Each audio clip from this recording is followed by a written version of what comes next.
This story was submitted by a real person. The name has been changed, but what happened is real. I worked the night shift at a gas station for 3 months. Last week, something happened that made me quit, and now I think it followed me home.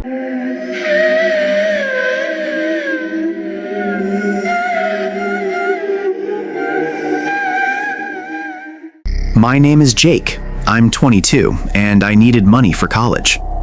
The gas station job was perfect. Overnight shift, 11 p.m. to 7 a.m. Barely any customers. I could study between sales. The pay was decent, and my boss didn't care what I did as long as the register was right.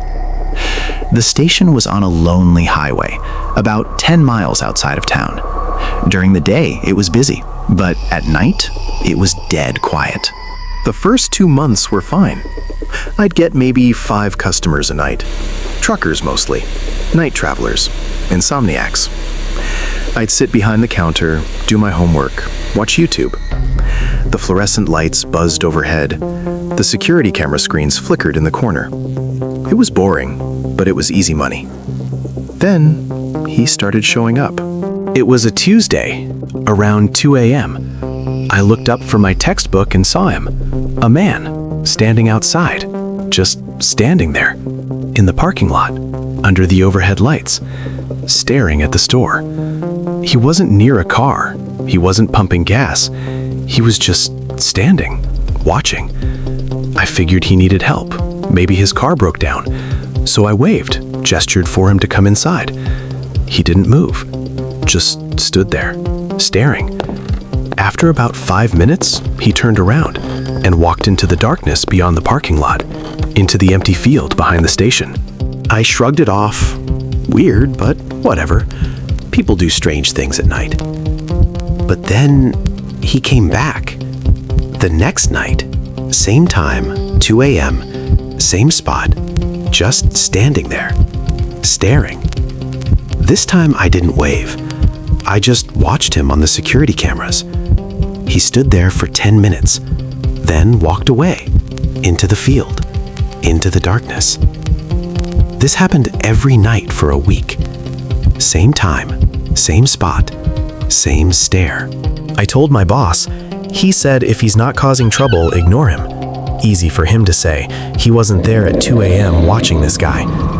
I started getting nervous. I'd lock the door at 1:50 a.m. every night and wait for him to show up. He always did. But then, things changed. Last Tuesday night, he didn't just stand there. He walked up to the door and knocked. My heart stopped.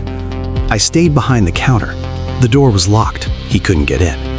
He knocked again, harder. I said, "We're closed. Come back in the morning." He pressed his face against the glass. His breath fogged up the window, and he whispered something. I couldn't hear it clearly, but it sounded like, "Let me in." I grabbed my phone, dialed 911. The dispatcher said police were on the way. Stay inside, don't open the door. The man was still there, face pressed against the glass, staring at me. Then, he smiled and walked away. Not into the field this time, into the parking lot, toward my car. I watched on the cameras. He circled my car, slowly, looked in the windows, touched the door handles. Then he stopped and looked directly at the camera, like he knew I was watching. The police arrived 10 minutes later, but by then, he was gone. They searched the area, found nothing. No footprints, no trace, nothing.